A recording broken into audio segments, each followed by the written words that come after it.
A manchete é: e o PT, hein? E o Lula?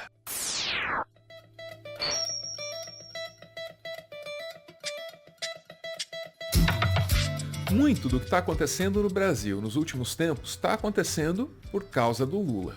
Não se trata de responsabilizar ou de culpar o ex-presidente pela tragédia brasileira, trata-se de reconhecer o peso dele no passado e no presente da política brasileira. Se Bolsonaro esperneia pelo voto impresso, é porque em algumas pesquisas ele aparece perdendo e perdendo feio para o Lula. Você está sendo muito humilde.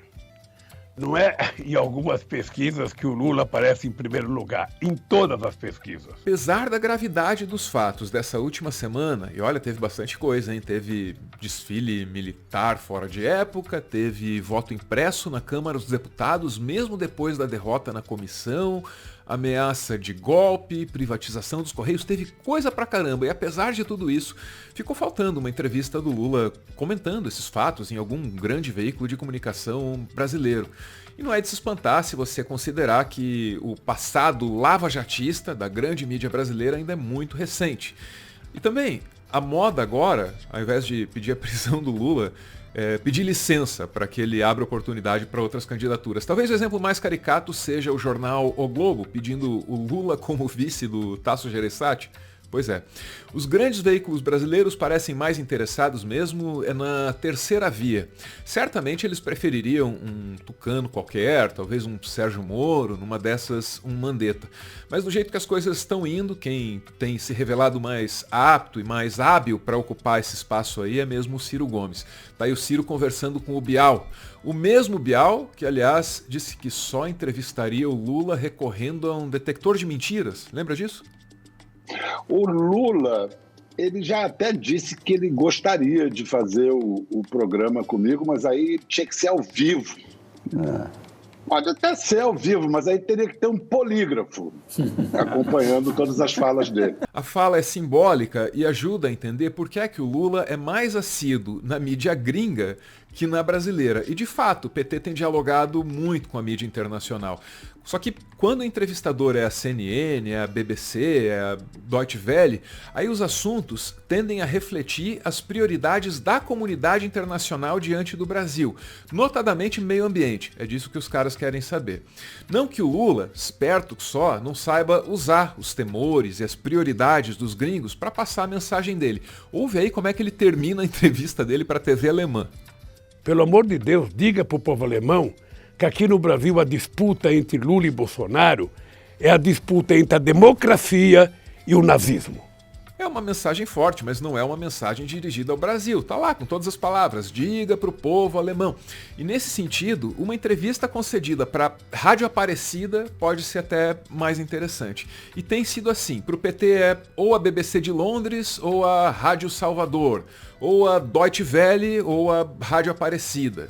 Meio que deixado de lado pela grande mídia nacional, o Lula se alterna entre a mídia internacional e os veículos brasileiros locais. Então, se você quiser saber o que o primeiro colocado nas pesquisas tem a dizer sobre o voto impresso, sobre a micareta militar, aí você tem que sintonizar na Rádio Aparecida. Tantas milhões de pessoas passando fome, tanta gente precisando que o Estado faça alguma coisa que possa atender aos interesses do povo. E o presidente da República puxa um debate sobre uma coisa que não tem nenhuma lógica.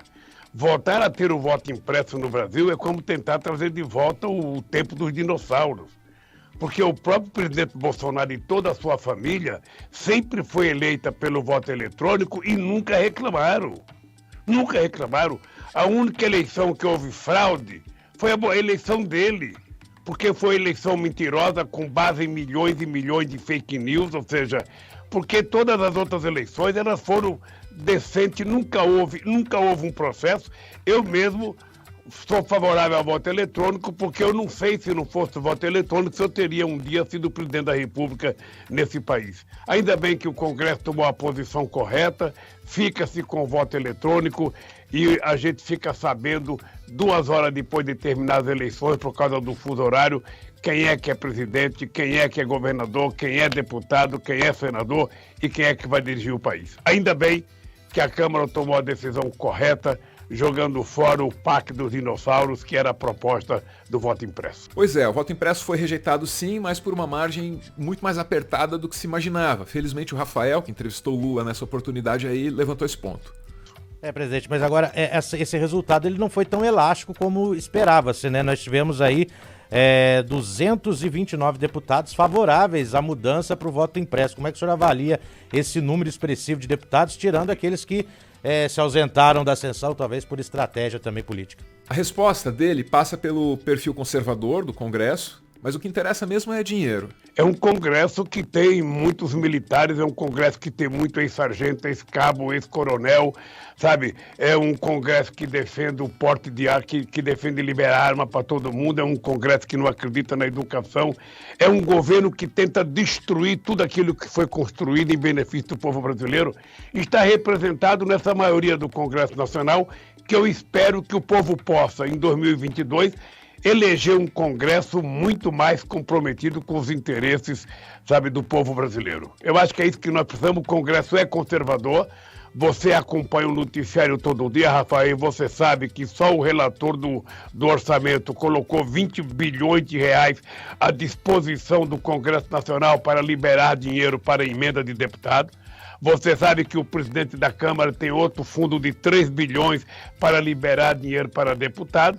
Então isso facilita com que o governo tenha uma quantidade de votos. O que é importante lembrar é que mesmo partidos que apoiam o governo explicitamente, mesmo partidos que têm ministros, não votaram totalmente favorável ao governo. Numa demonstração de que o Bolsonaro não vai conseguir trazer de volta ao Brasil uma coisa que é retrógrada como o voto impresso. Muito bem, o que fica faltando é a declaração do Lula sobre a micareta promovida no dia da apreciação do voto impresso pelo Bolsonaro e pelo Braga Neto. Esse Braga Neto, que é um bosta. O que é que o Lula tem a dizer sobre esse fato aí, que é inédito? Você veja a papagaiada que o presidente fez ontem no dia da votação, sabe? Ele juntou alguns militares para fazer aquele desfile patético. Sabe, não sei o que ele queria demonstrar com aquilo, porque ficaria mais barato para o governo se um cidadão pegasse um fusquinha e fosse lá entregar o convite para o presidente.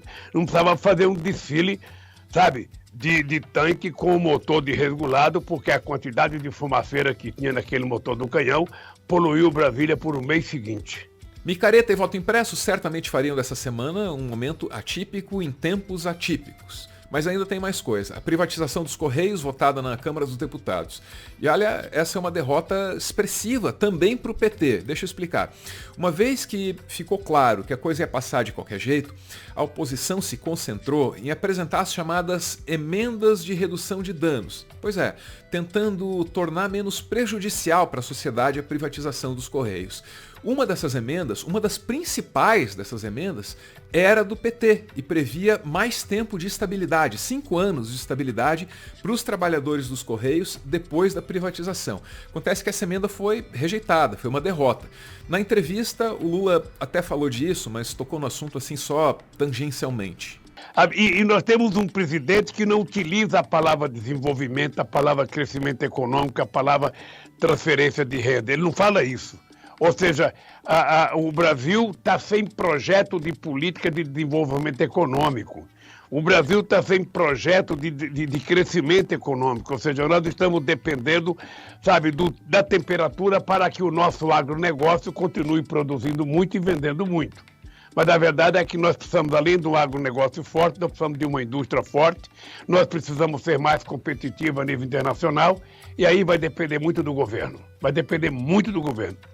No caso do Brasil, Rafael, o Guedes, você não vê ele falar na palavra crescimento econômico e desenvolvimento. Tudo que ele quer fazer é privatizar as empresas públicas que nós temos, que deveriam ser utilizadas como empresas indutoras para que o Brasil tivesse um modelo de desenvolvimento econômico.